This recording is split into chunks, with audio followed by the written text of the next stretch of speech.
अस्सलाम वालेकुम। इंसान को कुछ भी कर लेना चाहिए, लेकिन धांधली के नतीजे में इक़्तिदार पर नहीं आना चाहिए। अगर आप ऐसा करेंगे तो फिर आपका वही अंजाम होगा, आपके साथ वही होगा जो आज शहबाज हुकूमत के साथ हो रहा है। एक तरफ अचानक पाकिस्तान तहरीक इंसाफ ने एक बार फिर इस्लामाबाद में धरना देने का ऐलान कर दिया है, और अब की बार इस्लामाबाद में पाकिस्तान तहरीक इंसाफ अकेली नहीं आ रही, बल्कि उनके साथ एक ऐसा शख्स आ रखा है जो स्ट्रीट पावर में अपना कोई सानी नहीं रखता। और मौलाना फजल रहमान ने ये फैसला किया है कि वो अब इमरान खान के साथ और पीटीआई के साथ खड़े हैं। उनका जो एग्जैक्ट बयान है वो भी मैं आपके सामने रखूंगा, लेकिन आपको ये बताऊंगा कि ऐसी हुकूमत जो कभी धरनों से डरती है तो कभी इसके अदालती जजेस से खतरा होता है, और कभी ये 26वीं आईनी तरमीम लाती है, तो कभी ये पार्लियामेंटेरियंस को गायब कर देती है, अगवा कर लेती है, और कभी जर्नलिस्टों पर अपना गुस्सा निकालती है। क्योंकि जो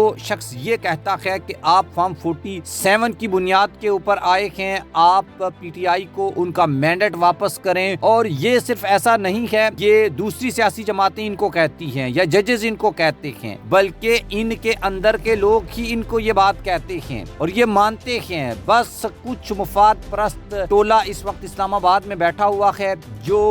पाकिस्तान की सियासी सिस्टम को भी तबाह कर रखा है और पाकिस्तान में सिविलियन बालादस्ती को भी तबाह कर रखा है, और उनके मकासद क्या हैं वो आगे चलकर बयान करेंगे आपके सामने। लेकिन उससे पहले आप हमारे चैनल को सब्सक्राइब कर लें, बेल आइकन को प्रेस कर लें, और आपने अपनी राय लाजमी कमेंट बॉक्स में लिखनी है। दोस्तों, अगर हम बात करें शहबाज हुकूमत की, तो इसकी अब हालत ये है कि इनके पास मुज़ाकरात का कोई ऑप्शन नहीं है, इनके पास करने को कुछ नहीं है, इनके पास सिर्फ एक ही तरीका है कि अब जो शख्स भी आएगा उसको मार दो, उस पे गोली चला दो। लेकिन गोली चलाने से अगर मसाइल हल होना होते तो फिर शायद हमने बहुत सारे मसाइल जो इनको हम पिछले कई दहाइयों से बढ़ाते चले आए हैं, फिर शायद बांग्लादेश भी अलग नहीं होता, फिर बलूचिस्तान में भी आज हालात बेहतर होते, फिर आज KPK में भी अफरा तफरी और अमन अमान की सूरत हाल बेहतर होती। अगर गोली से ही मसाइल हल हो सकते हैं या होते हैं तो दुनिया में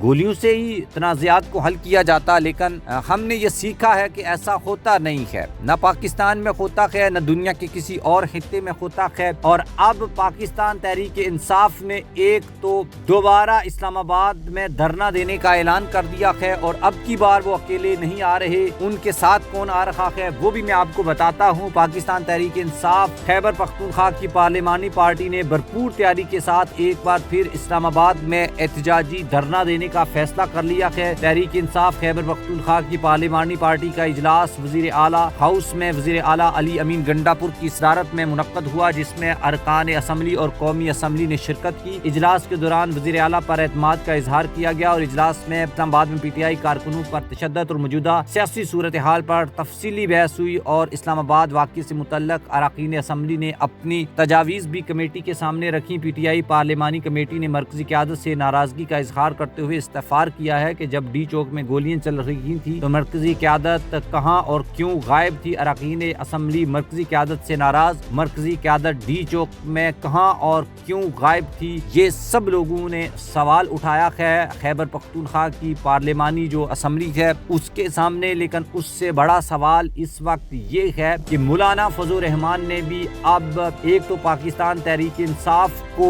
हमायत की है उन्होंने, और थोड़ा सा इख्तिलाफ भी किया है। उन्होंने गवर्नर राज की बातों की भी मुखालफत की है, और ये कहा है कि अगर हुकूमत कोई ऐसा इकदाम उठाती है तो हम आगे बढ़ेंगे। और उन्होंने भी इस्लामाबाद की तरफ लॉन्ग मार्च करने का ऐलान कर दिया है, और ये कहा है कि हमारी जो सियासत है उसमें इत्तेदाल है, और हम वक्त आने पर, और वो वक्त भी उन्होंने कहा है कि आ चुका है, कि हम भी इस्लामाबाद की तरफ धरना देंगे, हम इस्लामाबाद की तरफ मार्च करेंगे और इस हुकूमत को चलता करेंगे, और जब हम आएंगे तो फिर हमारी हुकूमत होगी, और इनको किसी भी सूरत या किसी भी लेवल के ऊपर हम इनको माफ नहीं करेंगे। और हुकूमत का तख्ता जब तक उलट नहीं जाता और नए इंतखाबात का ऐलान नहीं होता, हम इस्लामाबाद से पीछे नहीं हटेंगे।